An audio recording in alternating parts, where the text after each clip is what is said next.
জামুগুৰিহাটৰ মকুৱা চাপৰিত এইবাৰ বনৰীয়া মহৰ সন্ত্ৰাস দুদিন ধৰি সন্ত্ৰাসৰ সৃষ্টি কৰিছে মকুৱা চাপৰি অঞ্চলত মহটোৱে তহিলং কৰিছে কৃষক ৰাইজৰ খেতি পথাৰ দৃশ্যাংশ আমি আপোনালোকক দেখুৱাইছো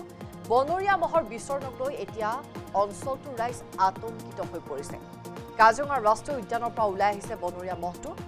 বন বিভাগৰ দলে কাজিৰঙা ৰাষ্ট্ৰীয় উদ্যানলৈ খেদি পঠিয়াবলৈ তেওঁলোকে চেষ্টা চলাইছিল সক্ষম হৈছে কিন্তু এক আতংকময় পৰিৱেশ চাওক এটা বনৰীয়া মহে কিদৰে সন্ত্ৰাস চলাইছে এই দৃশ্য হৈছে জামুগুৰিহাটৰ মকুৱা চাপৰিৰ দুদিন ধৰি এইদৰে সমগ্ৰ অঞ্চলজুৰি এক সন্ত্ৰাসৰ সৃষ্টি কৰিছে এই বনৰীয়া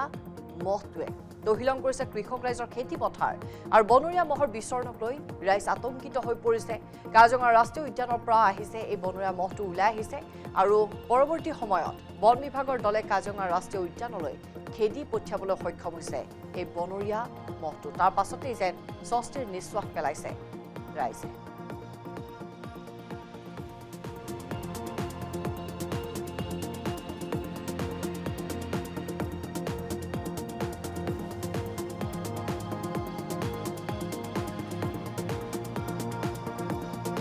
আপোনালোকে দেখিছে আমাৰ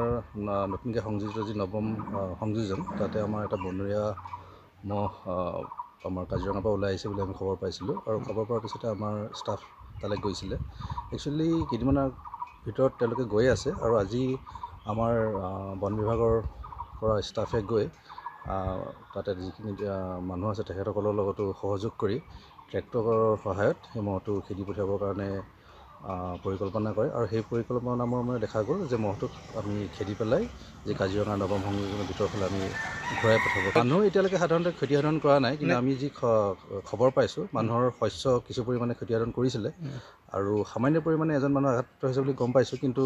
তেখেত এতিয়া সুস্থিৰ আৰু ইতিমধ্যে আমি মহটো ট্ৰেক্টৰৰ সহায়ত আমি ঘূৰাই পঠিয়াবলৈ আমি সক্ষম হৈছোঁ বন বিভাগৰ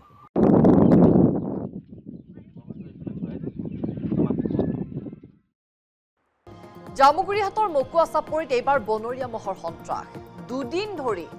ধৰি সন্ত্ৰাসৰ সৃষ্টি কৰিছে মকুৱা চাপৰি অঞ্চলত মহটোৱে তহিলং কৰিছে কৃষক ৰাইজৰ খেতি পথাৰ দৃশ্যাংশ আমি আপোনালোকক দেখুৱাইছো বনৰীয়া মহৰ বিচৰণক লৈ এতিয়া অঞ্চলটোৰ ৰাইজ আতংকিত হৈ পৰিছে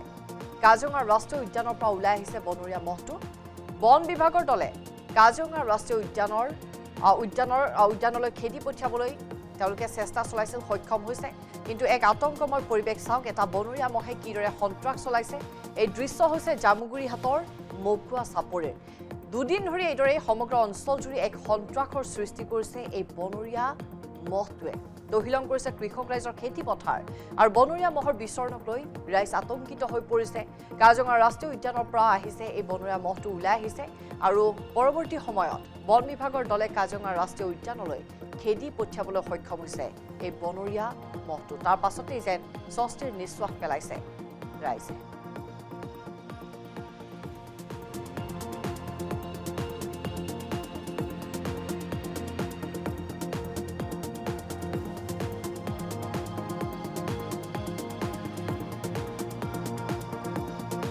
আপোনালোকে দেখিছে আমাৰ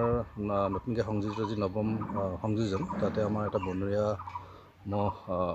আমাৰ কাজিৰঙাৰ পৰা ওলাই আহিছে বুলি আমি খবৰ পাইছিলোঁ আৰু খবৰ পোৱাৰ পিছতে আমাৰ ষ্টাফ তালৈ গৈছিলে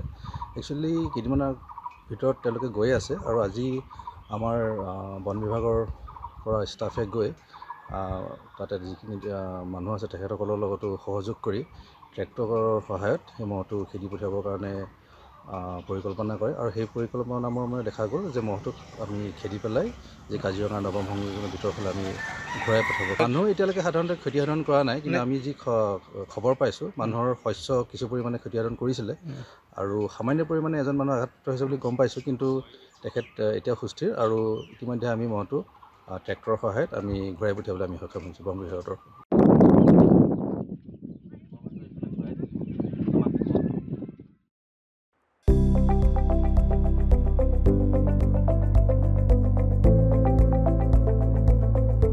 NB নিউজ